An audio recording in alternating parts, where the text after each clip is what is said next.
for inviting me. I'm very honored to be here, and thank you for coming. Listen to me. I hope I will give you some information about what Morocco has been doing in the Middle East and why Morocco has played a role in the last 50 years and more. Well, first of all, very quickly, I will give you some ideas about what Morocco is. Morocco is an old country. It has been around since the beginning of the 8th century in its form, how it is today. It's the only country, and it's important to know that because not many countries in the region have been independent and have been around for such a long time. Most of the countries of the region, starting from Algeria and going to the Middle East, all through the Middle East, were under the Ottoman Empire. The only country, let's say Arab Muslim country, which was not under the Ottoman Empire, was Morocco. The Ottomans stopped in the 16th century at the border between Algeria, what is the border today between Algeria and Morocco. So that's an important factor.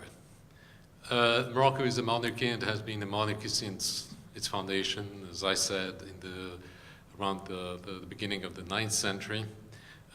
We have had several dynasties, and the present dynasty has been ruling the country since the end, or let's say the middle of the 17th century. It's the Alawite dynasty, and the Alawite family descends from the Prophet. They are what we call in Morocco and in the Muslim world Sharifs. There is also another factor, an important factor in Morocco, is the presence of an important Moroccan Jewish community in the country. It has been that way in many Muslim countries, but in Morocco they have been, the Moroccan Jewish community have been there forever. And we usually say that there have been two flows of the Jewish community into Morocco. The first one was of the destruction of the temple, the second temple, by Titus in 70 after Christ, and they came through the oasis in the desert and settled in Morocco. The second flow was after 1492 and during the 16th century, when the Catholic kings of Spain expelled Jews and Muslims from Spain.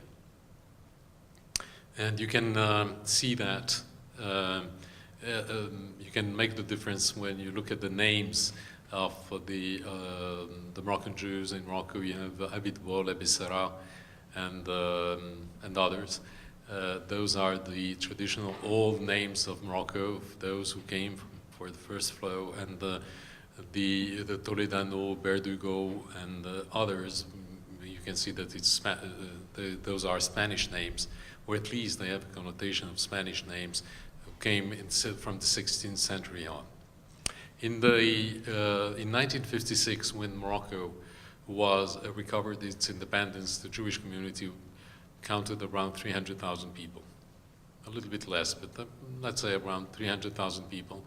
In a population of 8 million in 1956. In the beginning of the 60s, under the pressure of the World Jewish Congress, many of these Moroccan Jews left Morocco and went to Israel. There has been a negotiation between the representative of the World Jewish Congress. His name was Joseph Golan, and the King of Morocco at that time, Mohammed V, who was the grandfather of the present King, Mohammed VI. Joe Golan, whom I knew, he passed away 3 or 4 years ago at the age of 83, I think. He was a good friend of mine, but he was a good friend of many, many Moroccans, and he told me several times about negotiations that he had held with the King of Morocco, asking the king to let the Moroccan Jews leave to go to Israel. And the King of Morocco, and he used to tell me that the King of Morocco was telling him that He did not understand why the World Jewish Congress wanted Moroccans to leave Morocco. They had been there for forever. They were Moroccans, 100% Moroccans, more Moroccans, as he used to say, than himself, that the king's own family that came much later, and he could not understand why Moroccans should leave Morocco. Well, but there was a lot of pressure, and finally, an important part of the community left and went to Israel. That was at the beginning of the 60s. Then so today you have an important Moroccan community, or an important Moroccan, community in Israel. And we are talking about, I read an article this morning from the Jerusalem Post saying that giving the impression that there are 1 million Moroccans or Israelis of Moroccan descent in Israel. What I can tell you is that there are at least 650,000, and they kept very strong links with Morocco. They still speak, the second generation still speaks Moroccan, and I have been told, I've never been to Israel, but I've been told that in all the houses of these Israelis of Moroccan origin, there are the pictures of the three kings, Mohammed V, Hassan II, and Mohammed VI. This is just to tell you what connections you have between Morocco and the fact of Israel and Israel. There is another factor which is very important, is that in Jerusalem there is a quarter called the quarter of the Maghrebi, of the Moroccans, which belongs, the properties belong to the Moroccan taboos, or the Moroccan Waqf, which is I don't know exactly how to explain Waqf, but I will try. When someone wants to keep a house for the children of his children, or not to allow his or her heirs to sell the house, they keep it, they put it in a fund, in a trust fund called the Waqf or the taboos, and it goes on and it stays forever there, and then the families grow, and you have a fund, this trust fund, that manages all these properties. You have a lot in Morocco, but you have also in Jerusalem, and that's important. This is again to show and to explain to you why there are links between Morocco and the problem, the Israeli-Palestinian problem. I have to add that in 1930, when the national movement, the political national movement, was born in Morocco, or officially born in Morocco, there were demonstrations in solidarity with the Palestinians. So there has been a long tradition of Morocco being involved in this crisis or conflict between Israelis and Palestinians, or at least the Israeli-Palestinian issue, as we can call it today.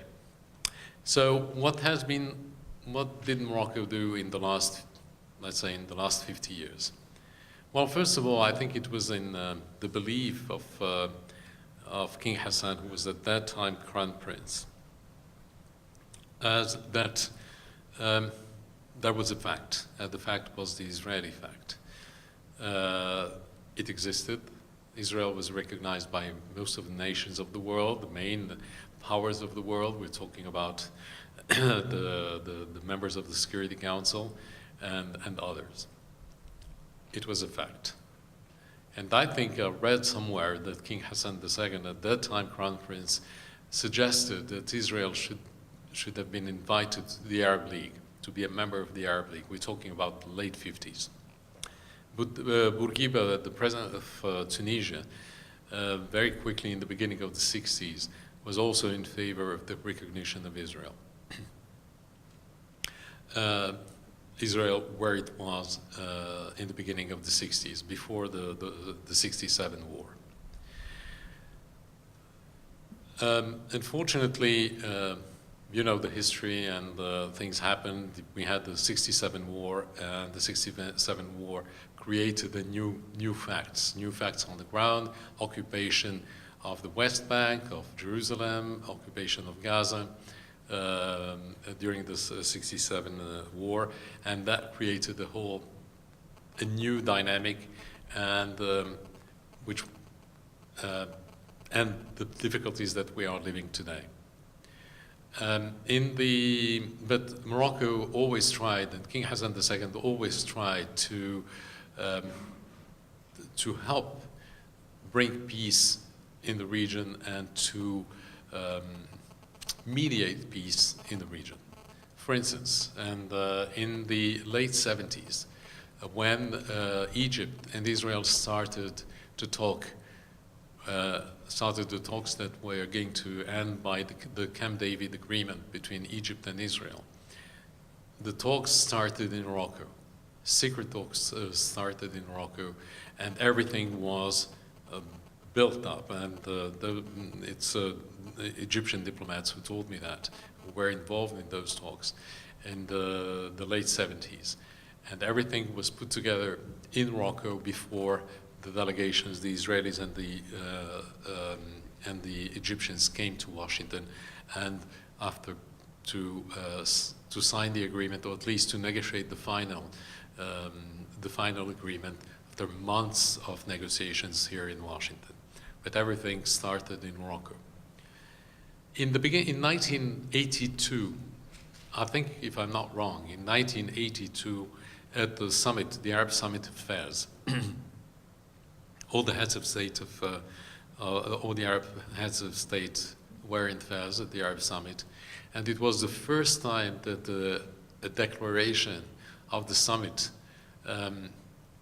implicitly recognized the existence of Israel, and that was an important step.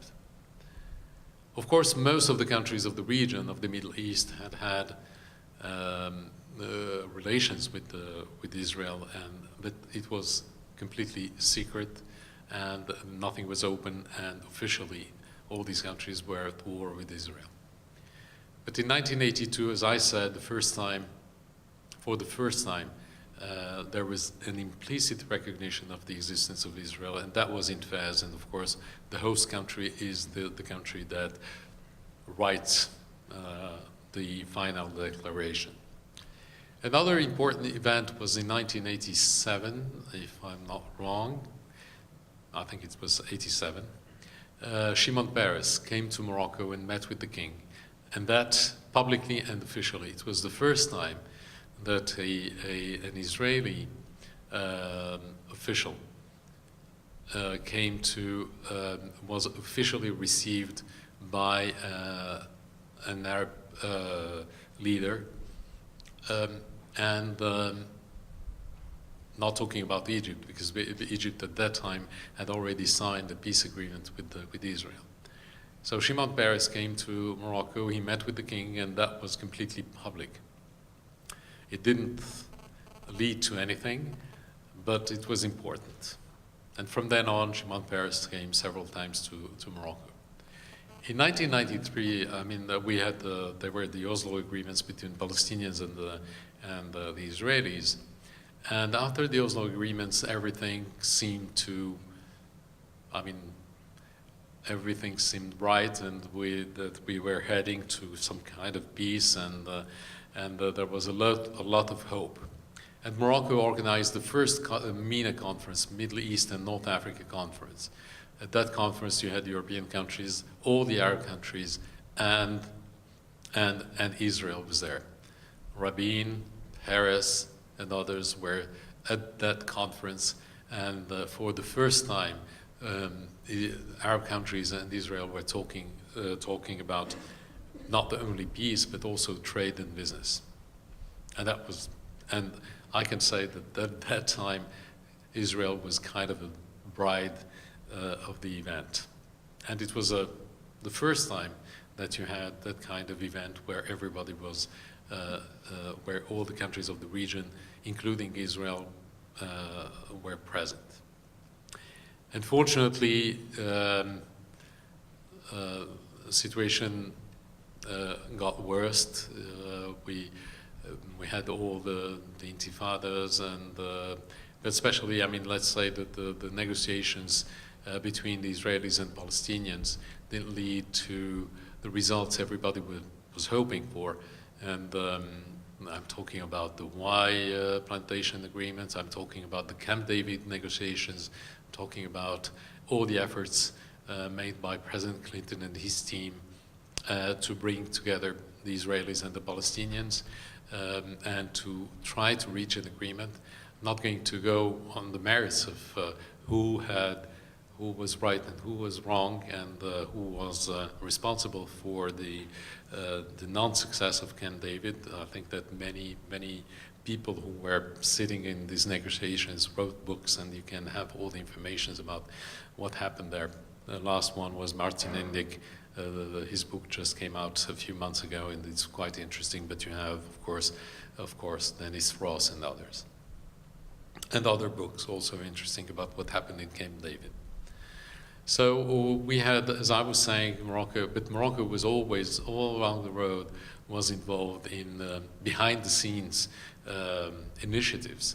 Morocco never tried to be in the front scene, but I remember each time Rabin was coming to Washington, he would come back through Morocco, and of course Arafat the same.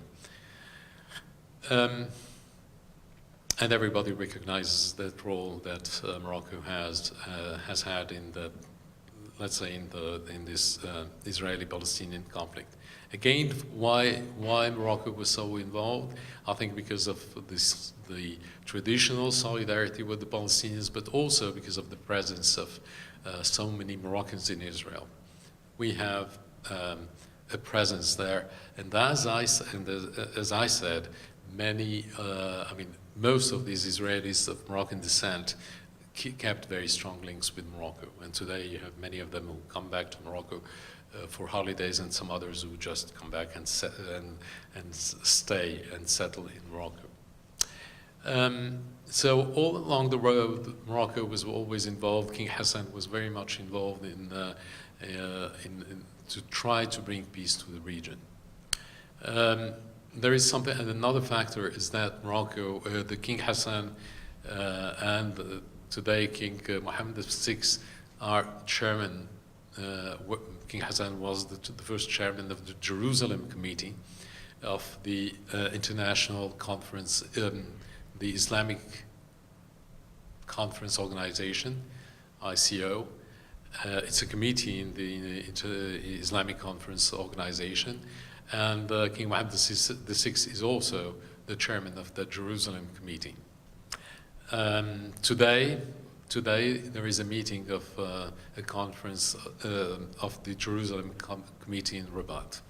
So let's see what happens and what comes out from that meeting.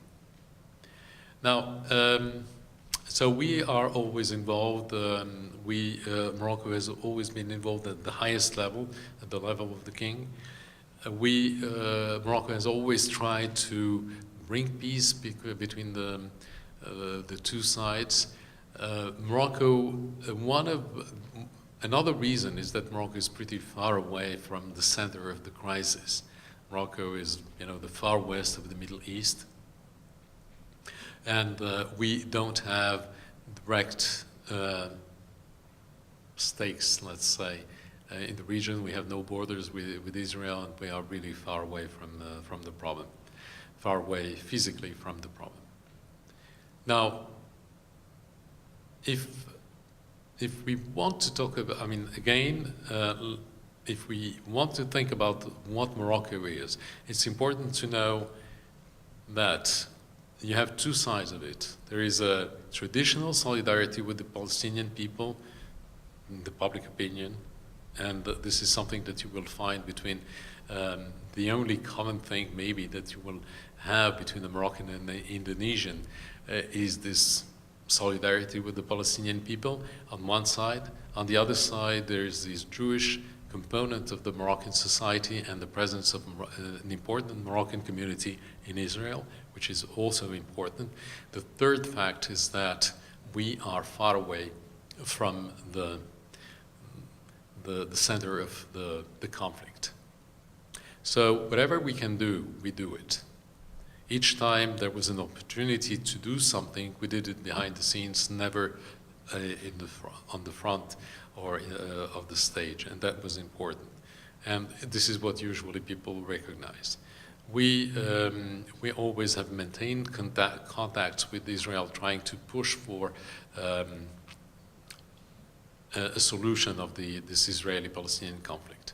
Of course, Morocco is a member of the Arab League, and Morocco is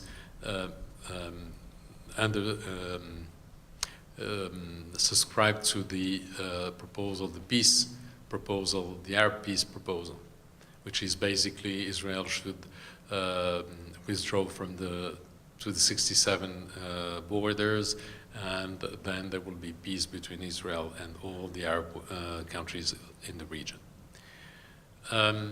So where are we now on this Arab-Israeli conflict? Well, everybody is trying to push for a solution. Everybody, and especially the United States and President Obama is trying to put the two sides to restart negotiations. There are very, very difficult issues. There are difficult topics on these negotiations. There are problems on how the process, how it should be led. So there is a lot to do. It's very difficult. It's not easy. The most important thing is to know whether we will have a two-state solution, and I think that the whole world is for a two-state solution. I think that's the future of the region. But the future of the region is, of course, in my view, is a two-state solution. But as soon as we will have two states, we will have, let's say, a completely integrated economy between Israel and Palestine as it is today, but in a much better way. So this is what I wanted to say. Of course, I'm ready to answer your questions. I could go.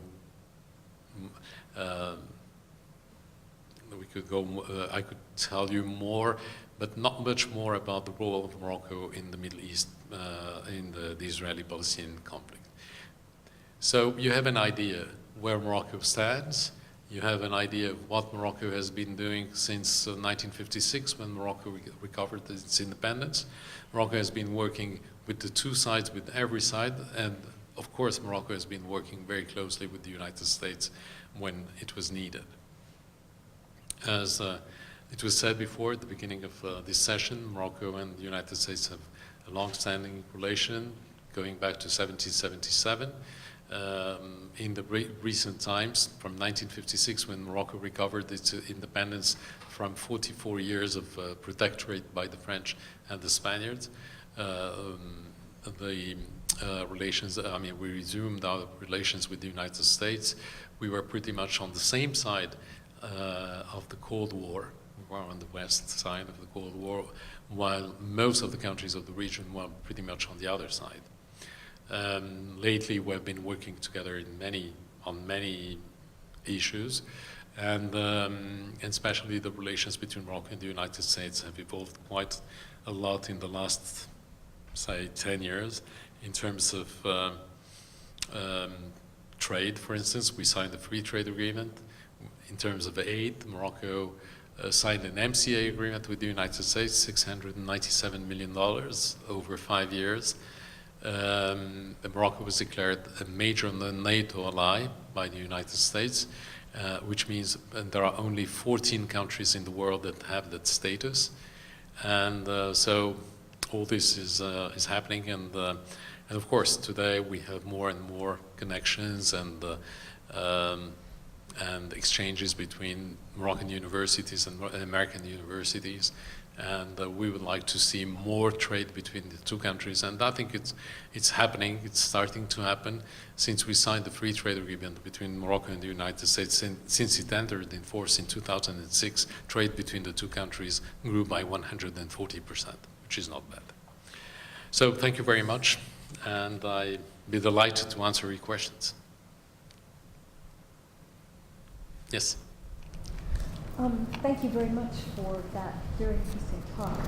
I just was wondering if you can talk a little bit about the community of Moroccan Jews in Jerusalem and in Israel and their position on the Israeli government's continuing to occupy settlements in the occupied territories. And as Jews, but as Moroccans coming from a basically Muslim state, do they have a different position, a voice? You know, it's a big community, so you have people from all over the places, from the left to the right. For instance, Shlomo Ben Ami, who was the foreign minister of Ehud Barak, who was from the Labour Party, and he was from Tangiers. But you have also the very right-wing Shas are Moroccan. Many of them are Moroccan Jews, Moroccan Israelis. So it's pretty spread. It's pretty spread out. There is no. The only common thing that they have is this connection with Morocco. So of course, when one day, I think at the speech at the MENA conference in 1994 in Casablanca, I think that in his speech, Rabin said. In his speech, he said that King Hassan had more power than himself in Israel, because he would talk to the Moroccans, and the Moroccans would do whatever King Hassan would tell them to do. Well, it's not that simple, of course. It's not that simple, because you have all kinds of sensitivities within the Moroccan Israeli community. You have this very right wing. Who are Moroccan, I mean, many of them are Moroccan Americans, Moroccan Israelis. It's difficult to say. And by the way, I don't know Israel. I've never been there, so I have no idea. But I think it's pretty spread out. Yes, sir. There's been a recent report, the Goldstone report by Gaza. Has Morocco taken side? I think that no, we were not. We are not members of the Human Rights Committee, so we didn't vote. We didn't abstain. We were not there because we are not members.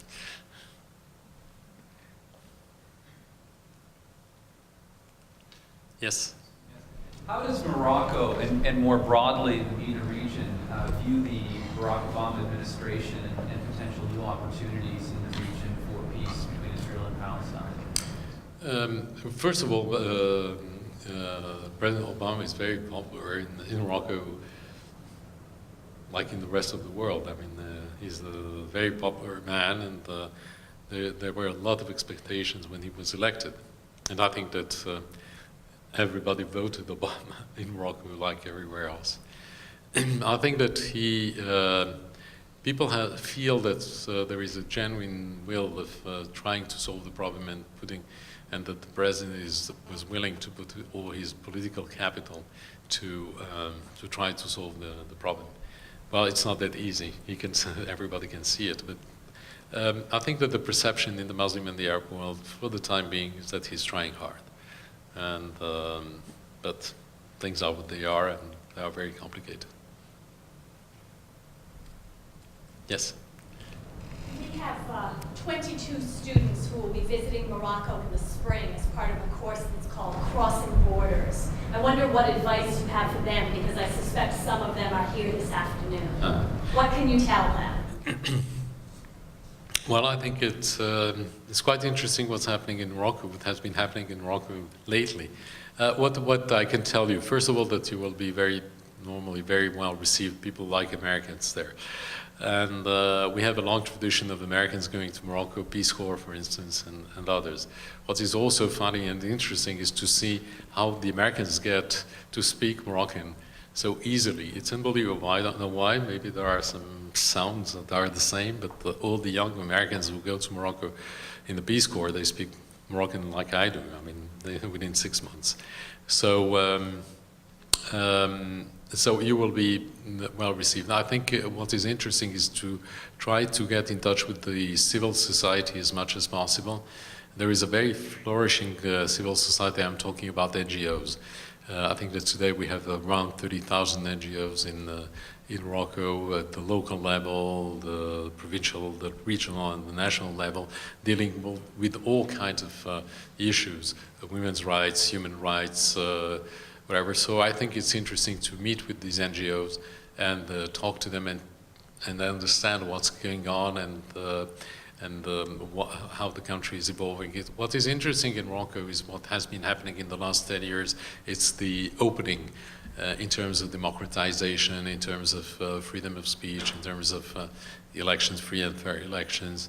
So there is I think the country is evolving quite quickly with sometimes some difficulties, but if you compare it to all the countries of the region, we are far ahead, especially in terms of women's rights and human rights. It's interesting to see what's happening.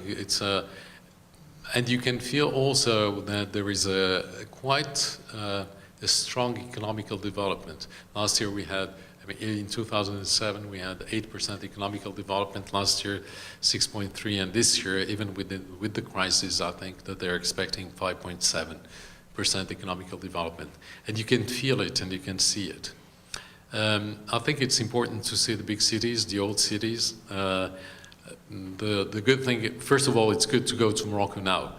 Why? Because you will still see some traditional Morocco. If you go to Fez, you will see the old city of Fez, which is, and you will have a sense of how people lived in the 14th century. It's very interesting. You will see people dressed Moroccan way. You will eat Moroccan food.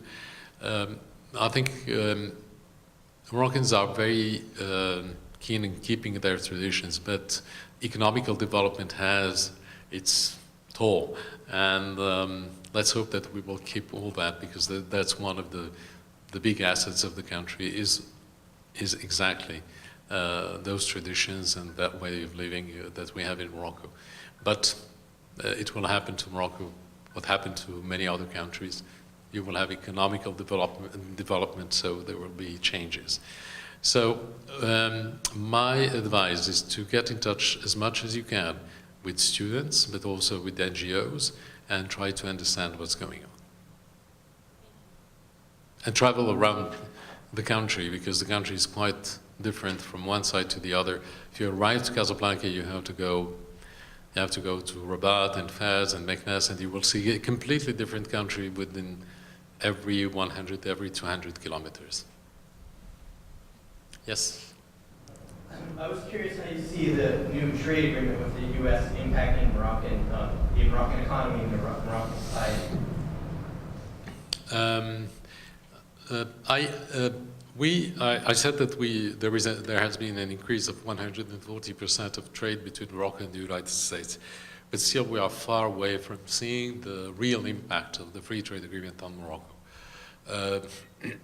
Moroccans are saying that it's mainly, that growth is coming from exports from the United States to Morocco, but we're talking about planes because Morocco purchased some Boeings the last 2 years. Well, that's a lot of money. But it didn't have still an impact, a real impact on the Moroccan economy. The expected impact, and this is why we signed the free trade agreement, and this is why the United States wanted to sign a free trade agreement with Morocco, was to develop the Moroccan economy, and especially to attract investment into Morocco, because it gives a big advantage for Morocco to have a free trade agreement with the United States. Anything produced in Morocco can be sold to the United States duty-free. So even if the duties, the duties here in the United States are low, talking about 3%, 4% sometimes, so it's not very high, but it makes a difference, and this is where you can, win against your competitors. So that's important. It's basically, the idea is to attract investments. Morocco has signed, we have a free trade agreement with the United States, we have a free trade agreement with the European Union. Today, by 2012, Morocco will be completely in the European economical space. We have a free trade agreement with Turkey and with 4 Arab countries. Basically, we have a free trade agreement with 1 billion people. So the idea is to attract investments to Morocco. But you cannot attract investments if the business environment is not good and is not attractive. So what we have been trying to do in Morocco in the last 10 years is to make the business environment as attractive as possible, and this is what led to the economical growth that we have had lately. Yes, sir. Is that separation of a state and religion beyond the person of the king? That's a very good question. Well, first of all, you seem to know very well Morocco. So the king himself, the king is the only head of state in the Muslim world that has a religious role. He's the commander of the faithful. That's very important. It's key, and he's recognized as such in Morocco.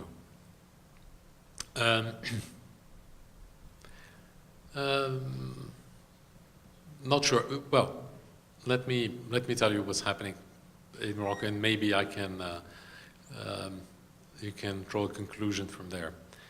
There is freedom of religion in Morocco. So if you're a Christian, you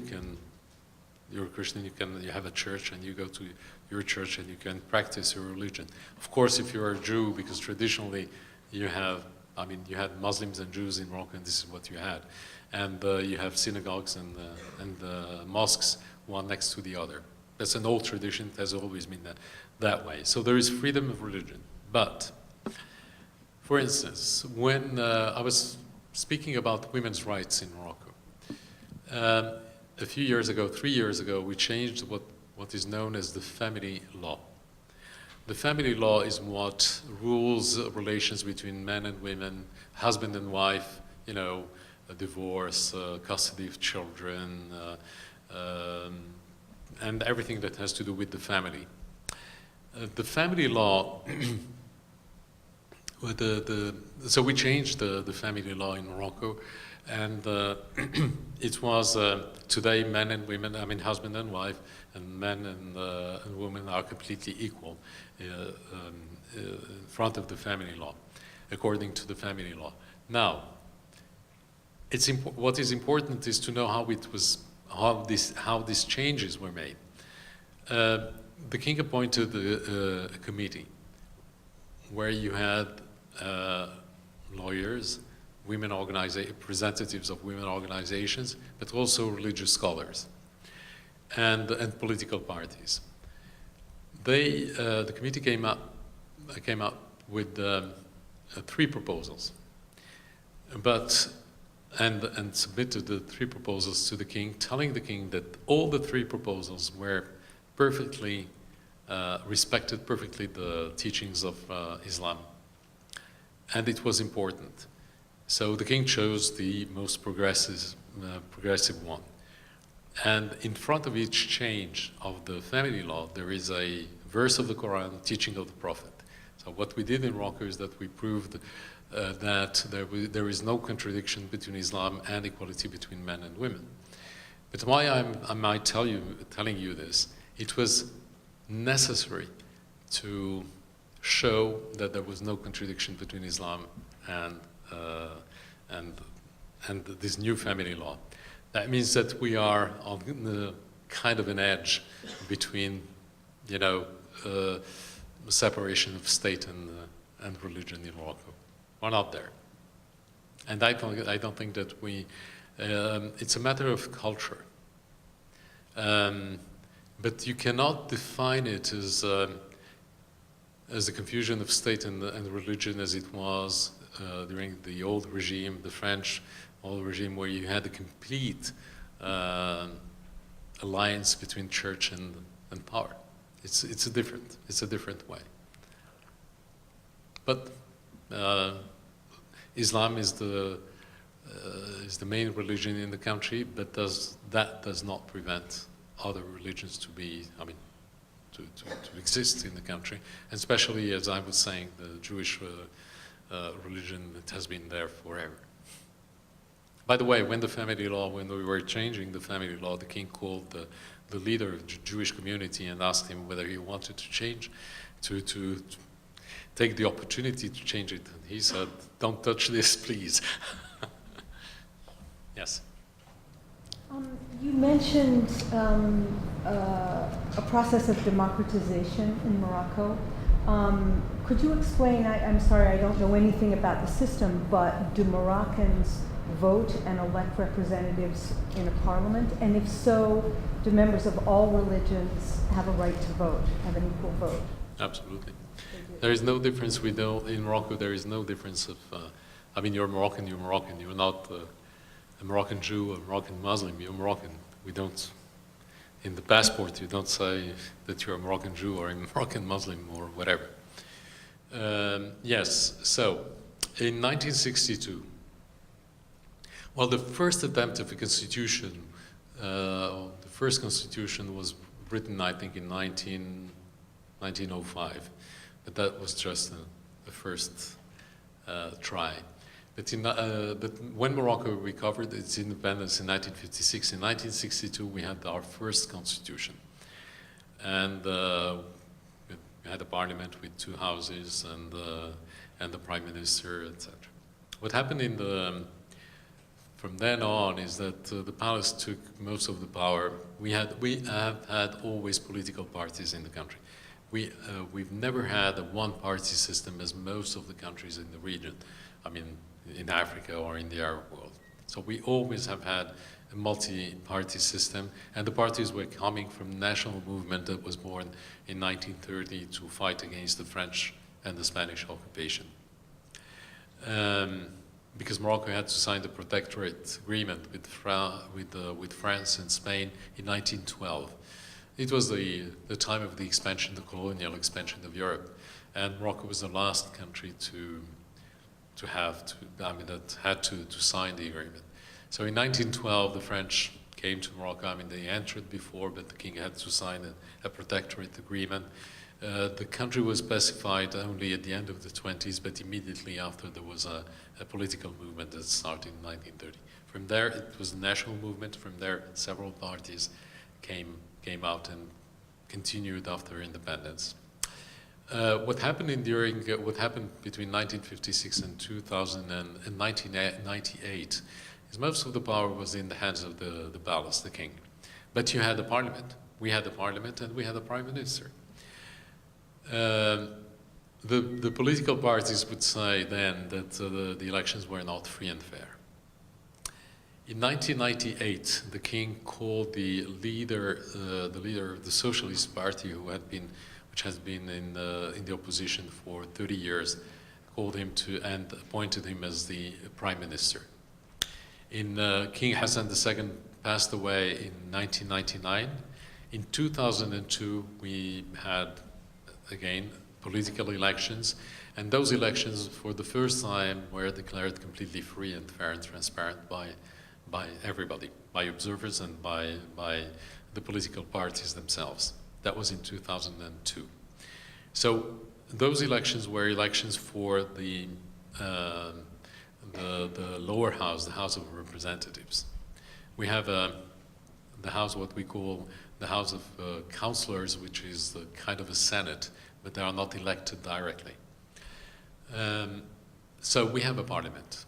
And normally the king, and we had again elections in 2007, political elections in 2007, and normally, and the king appointed in 2007 as prime minister the leader of the party who had more seats during the elections of 2007. So normally, according to the constitution, yes, the king appoints the prime minister and the ministers, like the French president, but the government needs a majority in the parliament. So the government cannot govern without the majority in the parliament. So we have the king. The king still has powers. The king of Morocco is not the Queen of England, but there is a share of power, and it's just about how it's practiced where you find the difference. If you look at the powers of the king and the powers of the president of France, But the constitutions are look pretty alike. And so again, the president of France appoints the prime minister and the ministers, but the government needs a majority in the parliament. Yes? You talked about women's rights and other rights. What's Morocco's stance on freedom of speech and freedom of press? How does it change in Islamic way? If you look at the press, if you read the Moroccan press, you will see that the Moroccan press is pretty free. Normally it is said that there are three things that should not be touched by the press. And of course, those are the things that the press touches more because they sell more. So it's the monarchy, religion. We should not criticize religion because there is a problem of, people are still very religious in Morocco. And what we call the territorial integrity, that means we have an issue with our neighbors on the Sahara, the Western Sahara. So for the Moroccans, the Western Sahara is Moroccan, and of course the Algerians are trying to create problems, they have been trying to create problems for Morocco in the last 35 years. So those are the three main issues. But if you read the press, you can see that there's a lot of freedom of speech in the sense that everybody's criticized the government, the police, the army, and everybody. And even the king, for instance, the three issues of one of the most important weeklies in Casablanca in the summer came with everything was about the king, and it was pretty critical on some aspects, the king and his and the people around him. Lately, we have had some issues with the press. For instance, there was and this is why everybody's shouting and saying that there is a setback in the freedom of speech in Morocco. But I don't think so. One of the main journalists in Morocco said openly recently that there was freedom of speech in Morocco, that there is no question about it. But the problems that happened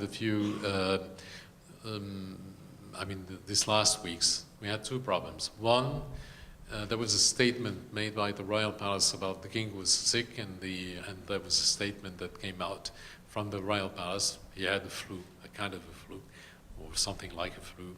And there was a statement that came out and said the king is sick and he will be off duty for 4 days or 5 days. A journalist wrote a long article saying that, giving completely false information, saying that the king was very sick, ill, he had I don't know what, etc.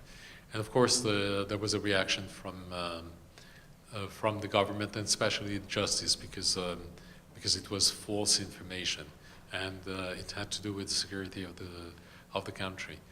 The second thing was there was a marriage of one of the cousins of the king, and one of the journalists put a cartoon, a very nasty cartoon, on this cousin of the king, kind of very strange cartoon, and of course it was considered as an offense to the royal family, and the journalist was trialed. So this is why people are saying that there is a setback in Morocco. I don't believe it. I think that there are. The problem is that there are some red lines that should not be crossed, and today there is this, it's an evolving process, and everybody's testing everybody, because we came from a completely non-free press 10 years, 15 years ago to a completely free press, almost completely free press today, and everybody's trying and testing everybody. So let's see. But I believe that there is a real freedom of speech in the country. Everybody can say whatever, I can say whatever I want, and on TV shows, for instance, you can see how much freedom of speech you have. No other country in the region has as much freedom of speech. I insist the only thing that we are trying to keep away from to try to protect, it's the royal family, because it's the cement of the nation, and we don't want to fall into where other countries went. I mean, the royal family should be kept out of the public arena. Yes? As a permanent member of the United Nations Food and Agriculture Committee, I wasn't sure if you could tell me how you feel regarding big agriculture in the form of Monsanto, who is controlling a larger and larger percentage of world seed. It's very political. You know, I think that I'm not going to give you a good answer. I'm not going to give you not even an interesting answer. The only thing that I can tell you is that there are facts, and everybody's trying to deal with the facts, and trying to make sure that everybody's protected, and especially the public is protected. For instance, the GMOs. Well, you have seen the debate in Europe and in Africa about GMOs, and there is a big debate about GMOs around the world, and we are not going to solve it here. So I told you I was not going to give you a good answer. Yes. I'm going to suggest that we adjourn to the reception in the library on the 3rd floor Vista Room. The ambassador has indicated that he is very interested in meeting folks one-on-one, speaking with you, answering your questions in that way. So let's go to the Vista Room. We'll have hot cider and bottled water and some snacks for you, and the ambassador is planning to be there for a while to mingle with individuals.